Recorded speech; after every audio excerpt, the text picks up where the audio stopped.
What are you at? It's Paul from Wicked Acorn. Welcome back.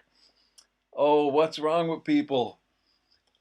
We're going to talk about things today that are a little sad. Not as sad as what's going on in the world today, but we're going on an adventure today.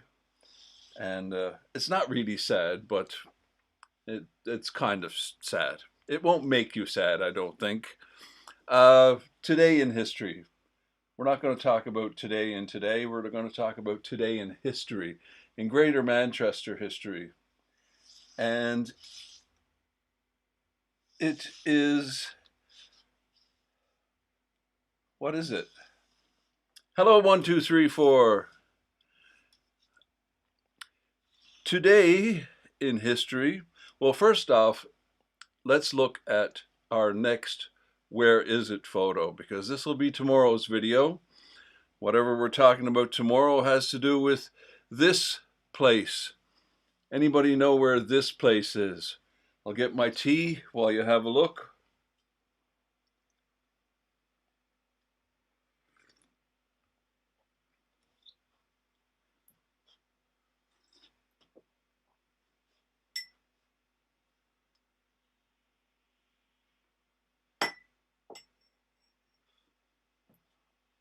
So, anybody know where that place is? That's tomorrow's video. But good day, sir. Hello, Rick Ainsworth, and hello, Rick Pratt. Anybody know where this place is? That's what our video tomorrow is going to be about. And now we're going to talk about today in history. We don't have a whole lot because the video we're going to watch today is a little long. Today in history is 2nd of October.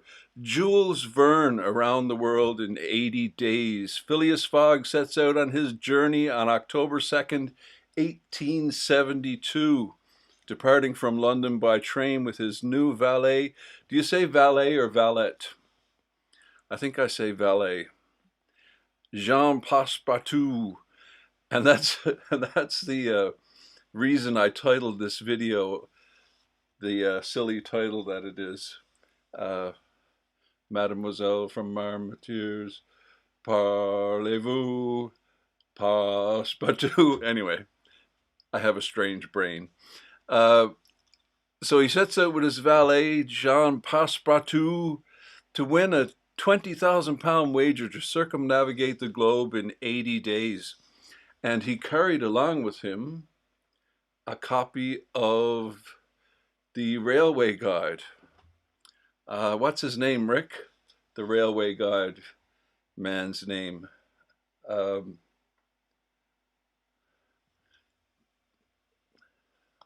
Can't remember. It's not part of my world. It's only become part of my world, and not valet. Yeah, I say valet. I think. Um, oh, what's his name? John Broden. Is that it? Brogden. Brogden. Right. Yes, John Brogden, the Railway Guide guy. Uh, Phileas Fogg has a copy of the Railway Guide with him in the story of 80 days around the world in 80 days. Anyway, we're not going to spend too much time on this day in history. On this day in history, see, good news story. No terrible news here today. We got enough of that. Beatrix Potter's The Tale of Peter Rabbit was published by Frederick Warne and Company in London on this day in 1902. The first trade edition was a commercial success, selling 28,000 copies by the end of its first year. This followed Potter's own privately printed black and white version, which she produced in 1901 after facing several rejections from publishers. And that was our photo yesterday, our yesterday Where Is It photo.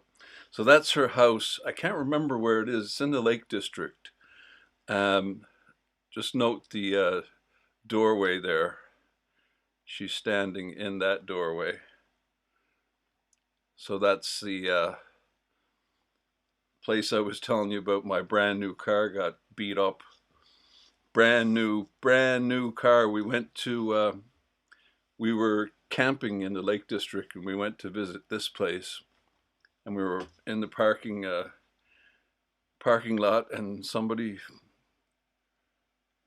I guess, opened their door and smashed our door, and our brand new car, brand new, still had the smell of gum on it. Anyway, that's our video we're going to look at today. Is of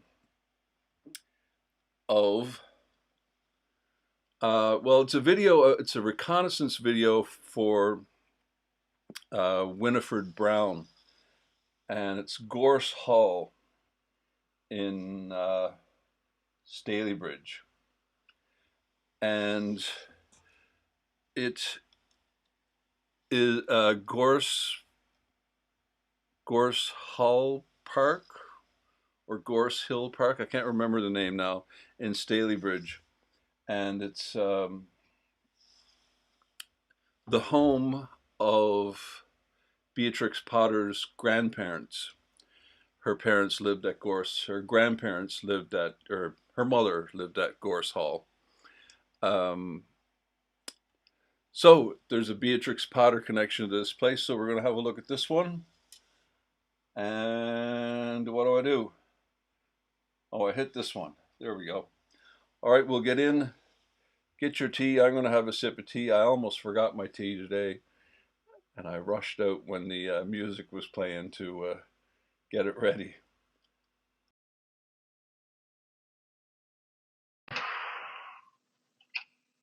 Diversity, equity, and inclusion, or DEI as the Americans call it. DEI and airplanes don't mix, says Donald Trump. Unfortunately, today's story is not a good example to prove him wrong. But being a white man does not inherently make you a good pilot. Today we're going to Gorse Hall in Stalybridge. Well, we're not going to the hall because it isn't there anymore. It's a park now. It was torn down in the early 1900s after a grisly murder took place there. But that's not why we're going there. This is a reconnaissance mission for part 2 of the video about Winifred Brown. She was one of the first female flyers in the country. She was born less than a mile that way in Ashton-upon-Mersey.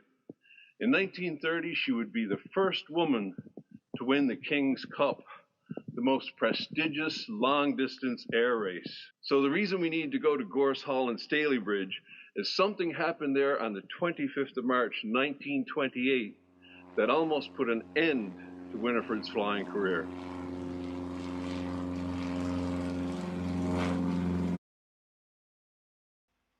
So a plane really did fly over at that moment in time. I think there's an advert coming up here. Yes, there is. A plane really did fly over at that moment, but I added in the audio and stuff. I just got to get through the advert here.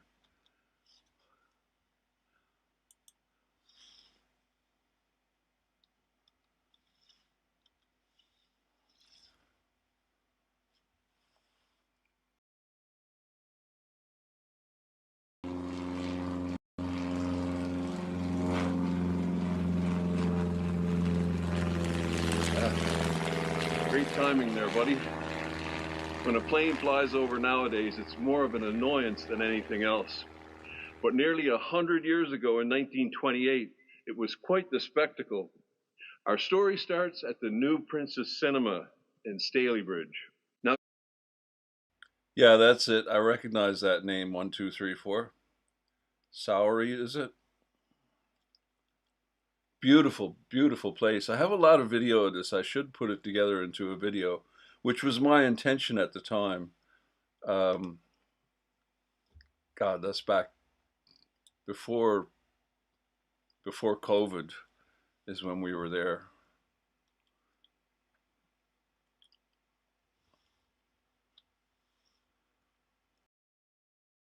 But nearly 100 years ago in 1928, it was quite the spectacle.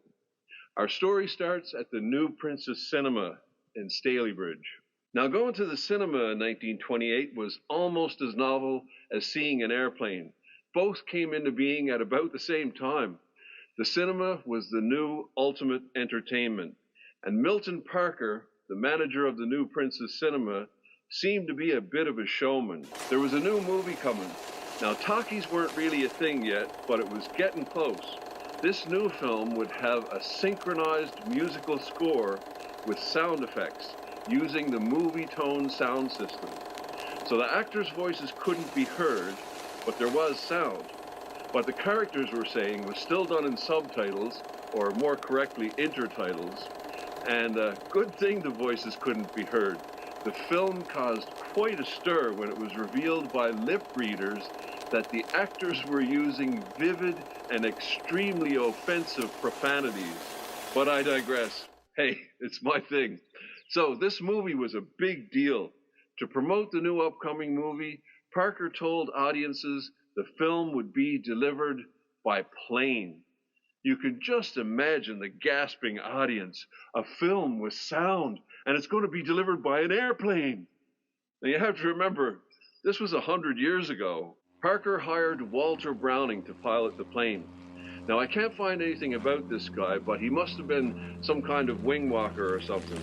He was called the Dancing Airman. Although what I can find out about him says he had only gotten his pilot's license about a week before the stunt. Anyway, his credentials were good enough for Parker, and they agreed upon this field near Gorse Hall as the landing site. A crazy choice. It was less than 200 yards long, surrounded by 4-foot-high stone walls. But whatever the reason for choosing the site, by 2 p.m. on Sunday, the 25th of March, 1928, 20,000 people had surrounded the field to witness what Parker had promised: aerial maneuvers and the landing of the plane carrying the film canister. Browning circled the field a few times and decided it was too small, and the fog didn't help either. Yes, of course there was fog. He headed back to Woodford Aerodrome, about 11 miles away, and looked for a better pilot. He was going to get one of the instructors, but then he spied Winifred Brown, the Lancashire Aero Club's best pilot. He pleaded with her to undertake the mission, as the film had to be delivered urgently. They both boarded her little Avro Avian and headed for Stalybridge. By now the crowd had dwindled to around 12,000. The field was completely hemmed in by the crowd, and boys and men were sitting and standing on the stone wall surrounding the field for a better view. Winifred. So note that I say stone wall there, and I say stone wall several times. The biggest comment on this video was later in this video, you'll hear me say stone fence. And that was the biggest comment on this. Many people commented that it's not a stone fence, it's a stone wall. It was just a slip of the tongue. But anyway, people took me to task, which I don't mind. I don't mind being corrected, but I found it funny that people were offended that I was calling it a stone fence. A few attempts on the stone wall surrounding the field for a better view. Winifred made a few attempts, pulling up at the last minute as the oblivious crowd rushed in front of her path. They thought it was all part of the show and made no effort to clear the field. One last attempt, and it was looking good this time. As the little avian roared across the field, the crowd again rushed in front of her, whooping and throwing their hats in the air. She tried to veer to the left, but there were more people in that direction. No choice but to power on and pull up again. But this time, the plane's wheels clipped the 4-foot stone wall and crashed into another higher wall beyond it. Sitting on the wall was young Jackie Hood. Jackie would later die of severe head injuries. At the inquest, Winifred was completely exonerated, and it was revealed that the urgent film canister was empty. It was transported by truck to the cinema.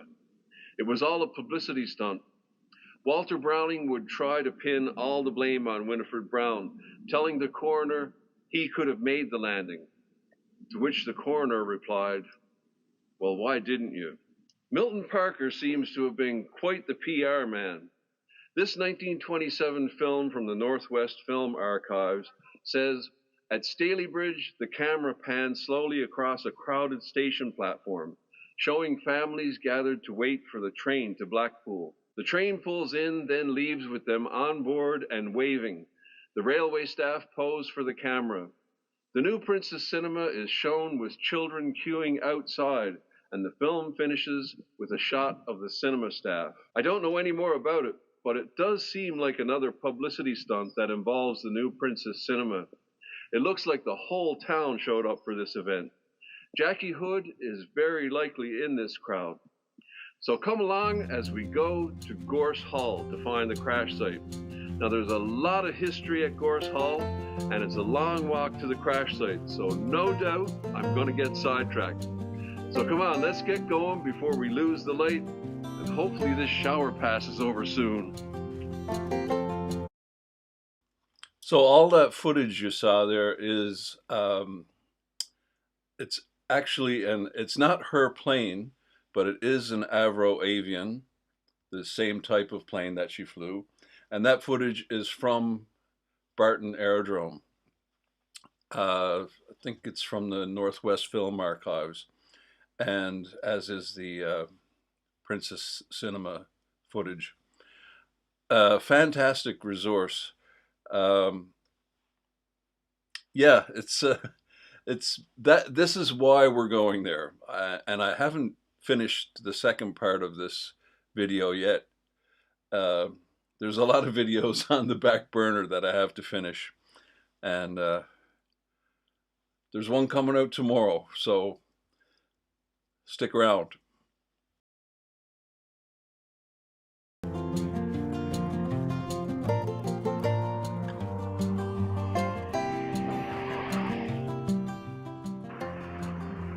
So there's a Beatrix Potter storytelling or something, and that's because I can't remember her connection to this park.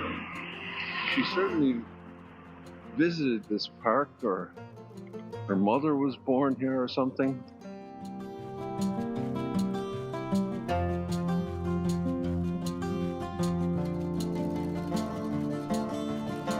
Qu'est-ce que c'est? No idea what it's supposed to be. It has a bum. Well, we're at Gorse Hall. Wherever we are here. Now, oh, look at this.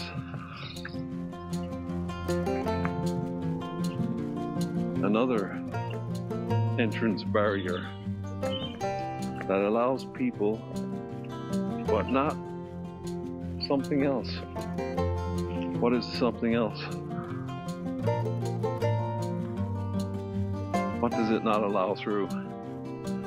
I've forgotten all this information. This was just a perchance visit today. I've been trying to get over here for several months, and it's in connection with the Winifred Brown story. And it's been a long time since we visited that story, and this is part 2 of the story that this is reconnaissance for. And Beatrix Potter had some connection to the hall that was here. I don't remember it.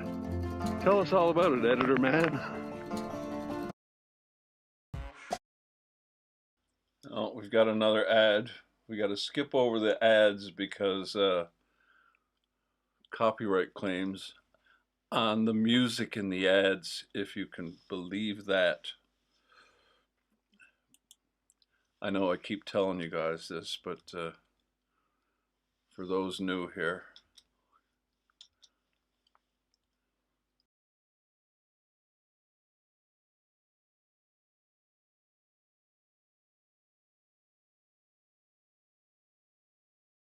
hall that was here. I don't remember it.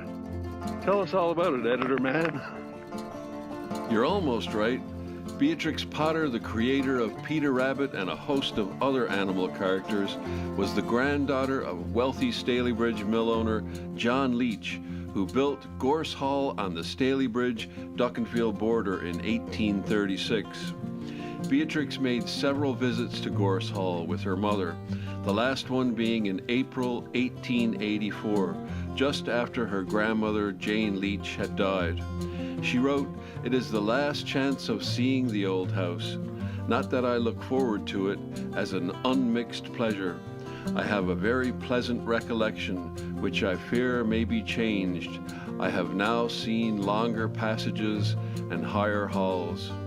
The rooms will look cold and empty. The passages I used to patter along on the way will no longer seem dark and mysterious. And above all, the kind voice which cheered the house is silent forever."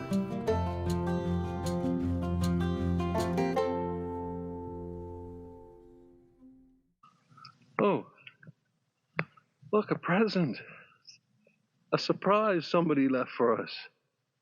So we are up in the mountains here now. Gorse Hall Park. And that's gorse. So let's see if we can find some gorse. The gorse goes by a bunch of different names. And in Ireland, I believe they have, they call it furze. F-U-R-Z-E.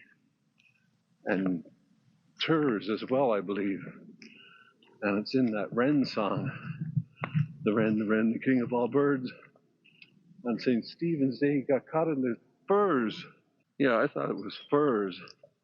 F-I-R-S, like a fir tree, because we don't have gorse or furs in my part of Canada. I've never seen it before. So that was a part of the Christmas concert I was doing the wren song, the wren boys.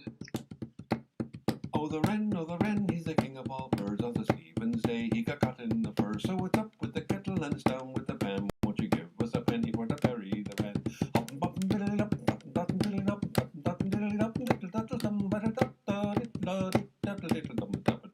So yeah, as you can see, we're... Do you know that song? It's I've been working on a Christmas concert, so I'm putting it together now. I don't know where and when I'm going to do it, but hopefully more than one. When do you do Christmas concerts? I've never done a Christmas concert or even really attended one as such. Only ones I've been forced to go to. Like my children's Christmas concerts and things, which are very close to Christmas. When do you start doing Christmas concerts? Something, something I'm working on. And that song is, I keep telling you that Newfoundland was part of this country, part of the United Kingdom up until like 1949. So my parents were born, they had British passports. Uh, they didn't have British passports, but if they had a passport, it would have been a British passport with Newfoundland written on it. Uh, but it's very Irish. Culturally, Newfoundland is very Irish. And the wren is a Christmas song, it's a Christmas tradition. And it's not something I did, but it's something my father did. It's kind of fallen away over the years. It's still a song we sing, but we don't do the actual practice. They would tie a wren. They would go catch a wren, kill it, catch a wren, and tie it to a stick. and go around. It's kind of like the penny for the guy. It, they would go around door to door asking for a penny for the wren's funeral.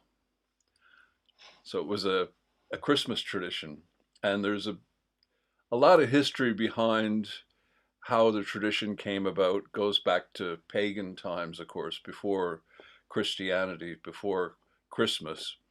It's an old Irish pagan tradition.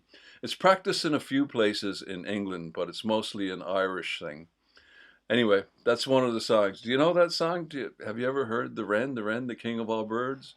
On St. Stephen's Day, he got caught in the furs, so it's up with the kettle and it's down with the pan. Won't you give us a penny for to bury the wren? Yeah, it's a song. One of the songs I'll be doing, among others. In the mountains here now.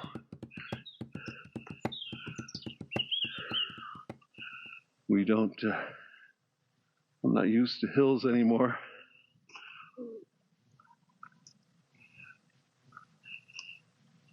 The part of Greater Manchester I'm from is very flat. We don't have hills at all.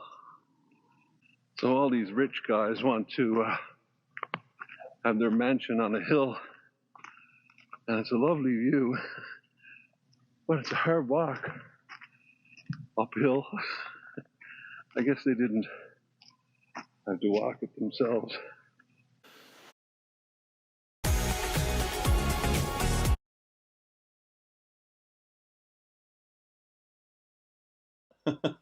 I hope I caught that in time.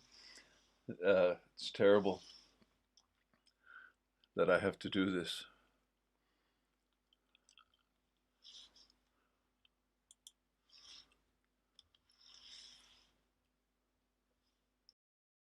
Have to walk it themselves. It's thought that the stables here were built by John Leach in 1835, at the same time the new hall was being built. This huge building was 2 stories high and built around a courtyard. The dressed stone and interior fittings showed visitors that money was no object. There was stabling for around 6 horses, 2 coach houses, tack room, laundry, and drying rooms.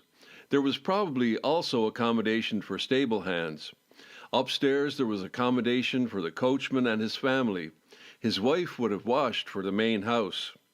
It was here in the stables that James Worrell hung himself after the brutal murder of his master, George Harry Storrs. The stables were later tenanted until they were demolished in the late 1950s. Nice rounded bricks coming out so you don't scratch your legs or the horses or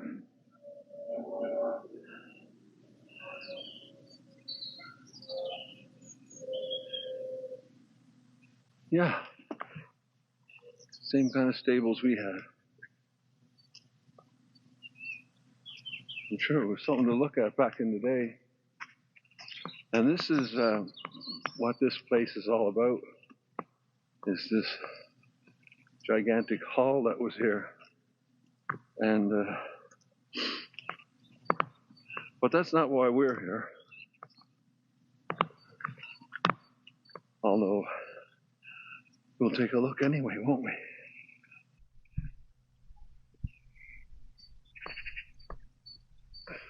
So I've been taking you to all these lovely places at the worst time of year. Well, as far as flowers and trees and things like that, it's February, and there's nothing in bloom here today.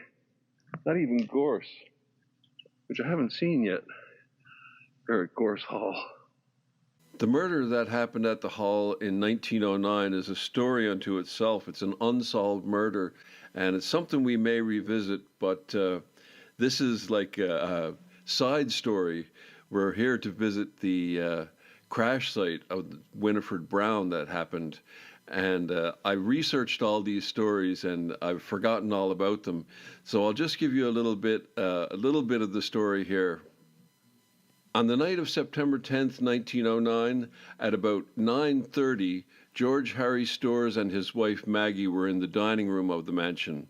Suddenly, a window was broken, and from outside, a shout of "Hands up or I'll shoot" was heard. The police could find no clues to the perpetrator, and so it was agreed that a policeman would patrol the grounds each night, and because telephones were so uncommon, a bell was installed on the roof to summon help if needed. Nothing more happened for another 2 months until the night of the 1st of November. This was election night, and all available police officers were needed for crowd control duty in the town. Shortly after 9 p.m., an intruder armed with a gun crept through the kitchen. Disturbed by the cook, he came face to face with George Storrs and his wife in the hallway. A fight ensued, and the bell was rung to call for help. By the time 2 policemen arrived, after running up the long driveway, George was dying from loss of blood, caused by 15 stab wounds. He died shortly after 10 p.m. Cornelius Howard, a cousin, was arrested and tried, but acquitted. A local man named Mark Wilde was also tried and acquitted, and to this day the identity of the real culprit is not known, despite much speculation and many investigations.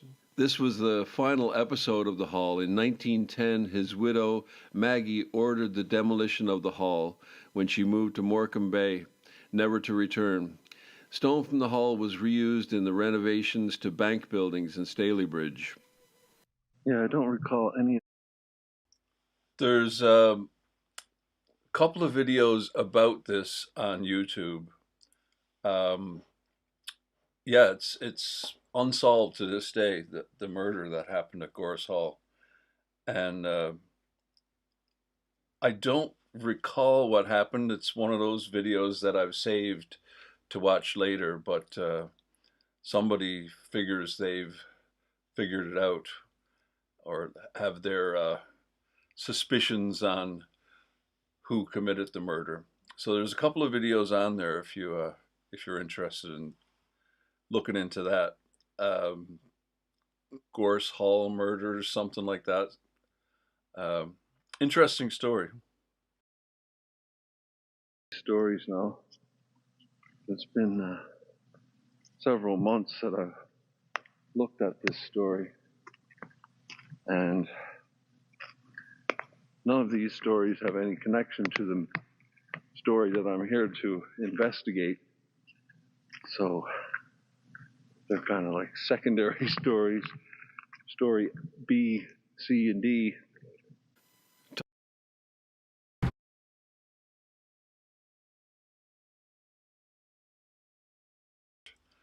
Another advert. We don't call them adverts, we call them commercials. Just waiting for the skip button here.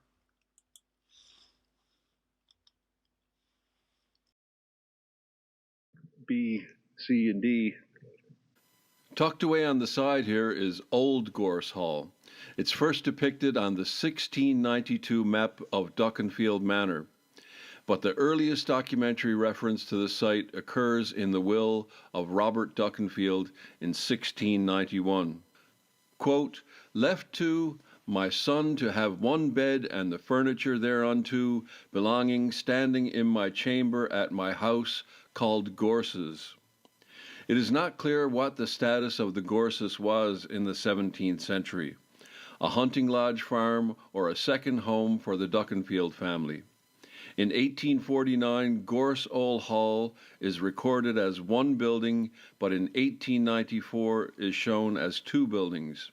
The current ruinous hall structure comprises of a western wing with a centrally placed inglenook fireplace, with the eastern wing showing a 17th century fireplace. Archaeological and structural evidence confirms that the earliest part of the complex of Old Gorse Hall is the western wing, suggesting a date in the 16th century. Anybody recognize the name Robert Duckenfield? It's a name that came up in another video we've done. Robert Duckenfield. I get into it a bit here. Duckenfield. Now that name I remember from the video about the ghost of Mary Webb. Now, I can't remember the details of it. Was he the guy that was that Mary Webb murdered? Was it Colonel Duckenfield? Or was he the guy that came with the cannons? I don't remember. There's a statue of him in Duckenfield.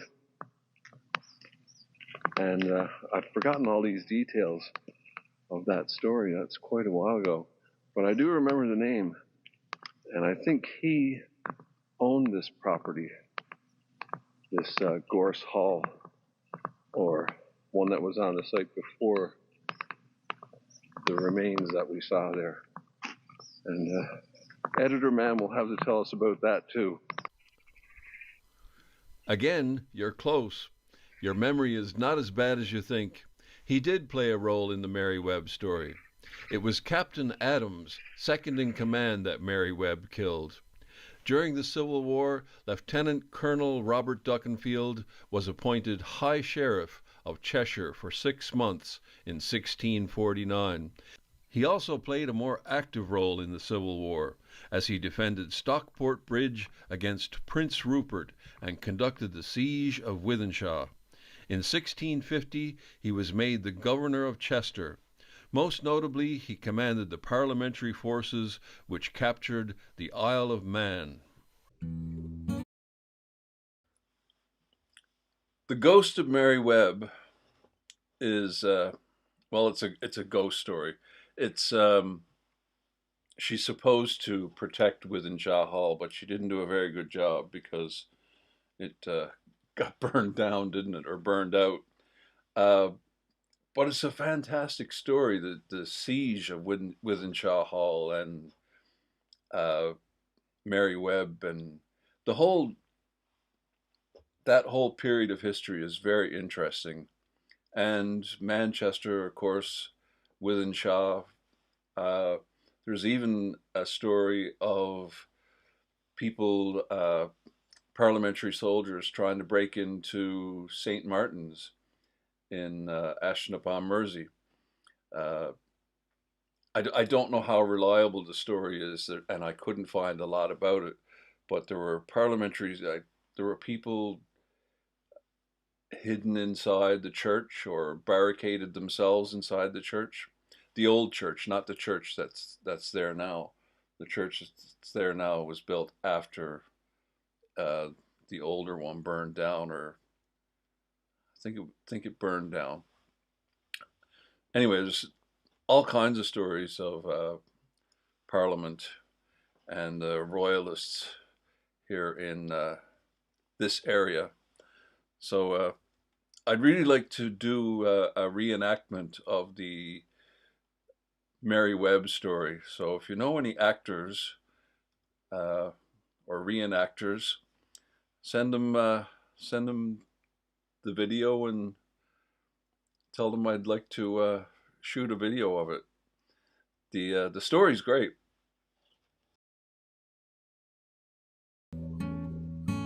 Yeah, it's a lovely view from up here.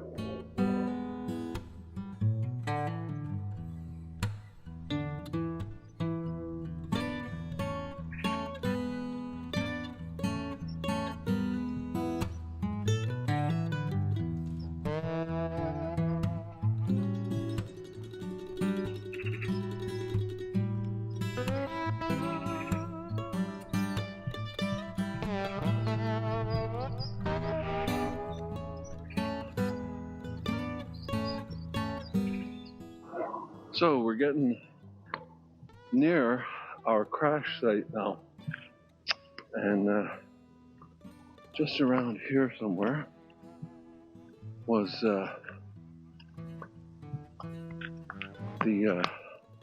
little subdivision or whatever on the other side of this fence wasn't here at the time. It was a field. And that's where Winifred Brown crashed her little plane. Now the fence is not even the same fence, but further down, I believe there's some remains of the original stone fence that was here. And They were so upset that I was calling it a fence. It's funny. I understand. Uh, I've encountered such things when people misname things in Newfoundland. I've corrected people like that myself, but I found it really funny that people would be so offended by calling it a stone fence. It's it's a good one. I like it. we'll go have a look. This was a rifle range here at the time, I believe. Okay, I gotta get in adventure mode. Yeah, so just right here. No, I don't think this is the fence that was here in the day. Although it does look oldish.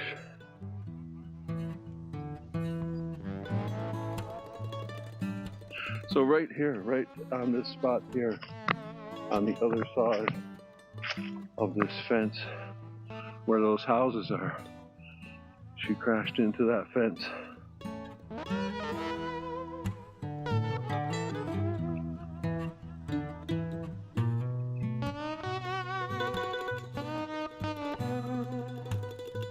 So yeah, there were 10 kids, I believe, sitting on the fence here, watching her land, looking in towards the houses, of course, not looking out this way. But they would have been sitting on that fence there, just watching her circle around trying to make a landing.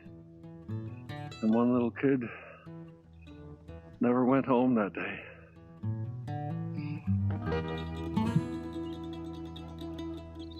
That's the original fence. And for some reason they lowered it. Probably so they could see the lovely view behind us here. There are many ways to do.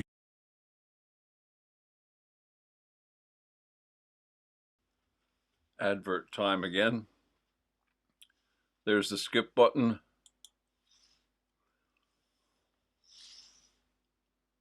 View behind us here. It's a dog pooper's paradise. Quite the view.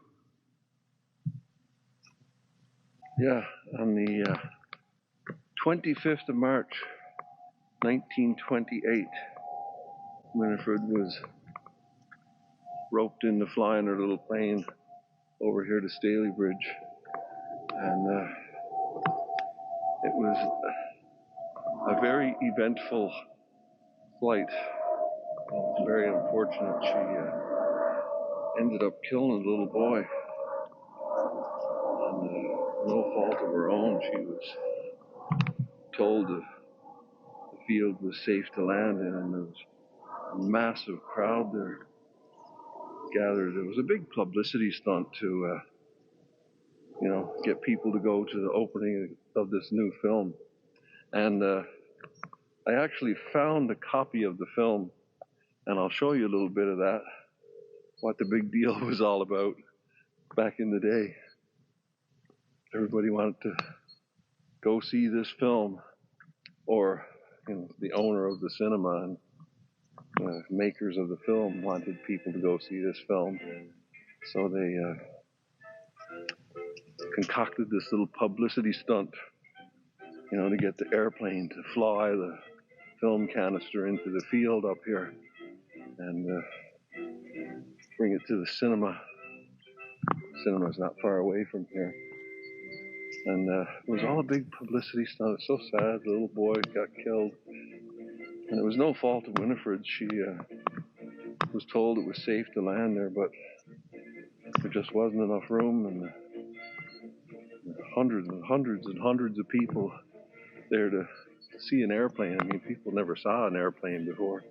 It's a big deal to see an airplane fly over, let alone see one land and see it close up, get over and touch it and meet the pilot. That was a big deal back in the 1920s. So yeah, this is just a little adventure reconnaissance video for part 2 of the Winifred Brown video. It's taken me so long to get over here to get footage of the crash site, which of course you can't really see now because it's all houses, but at least you can see the fence, or the remains of the fence. And yeah, so it's here at Gorse Hall. It's a little park here, and there's all kinds of neat things to see here that we haven't really come here to check these things out. And there's a fascinating history to Staley Bridge. Is it Staley Bridge or Stolly Bridge? I think it's Staley Bridge. I'm sure I'll be corrected. Yeah, so do come and visit. There's a whole thing about the Yanks, that movie that was shot here. See, I've forgotten all these details from the research I did, because this was just a chance opportunity to come over here today and shoot this video. So why don't you check out the part 1 of Winifred Brown, and we'll see you in the next one.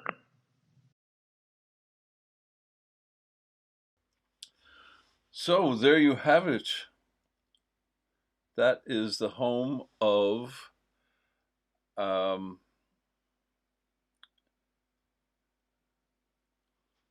Beatrix Potter's mother and grandparents. I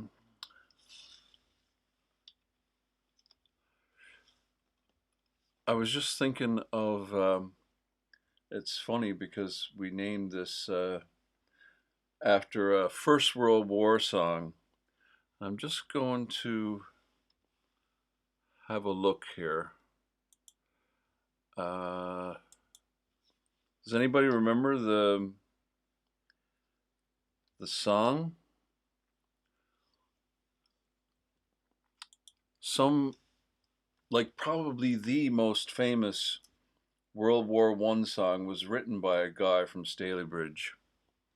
I can't remember the song or the guy's name right now, but it's like the most famous World War I song.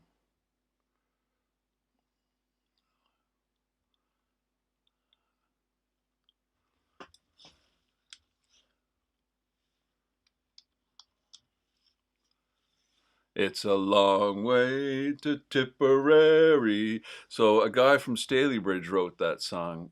Jack Judge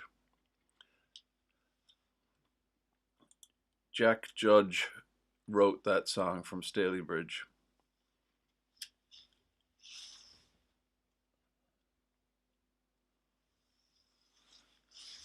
I probably should have this one on, right? There's a statue of commemorating him in the old Victoria Market Hall in Stalybridge. So that's another interesting thing about Stalybridge. And the Yanks was shot there, and that's an interesting movie. There's a lot of Greater Manchester in that movie. A lot along the canal, and anyway, there's so much great history in this area. I'm so happy that there's so much of it to explore and find out about. I mean, I've heard that song a million times. It's a long way to Tipperary, and yeah, the guy that wrote it lived just over that way. There you go. How interesting is that? Let's get our other screen there. I'll just show you our Where Is It photo one more time before we go. And hopefully you can figure out where this place is, because this is where we're going tomorrow. New video coming out tomorrow, and you'll find out about that tomorrow. So that's our Where Is It photo for tomorrow, and we'll have a video about it tomorrow. And I guess all we got to do now is say, see you in the next one. Thanks for dropping by.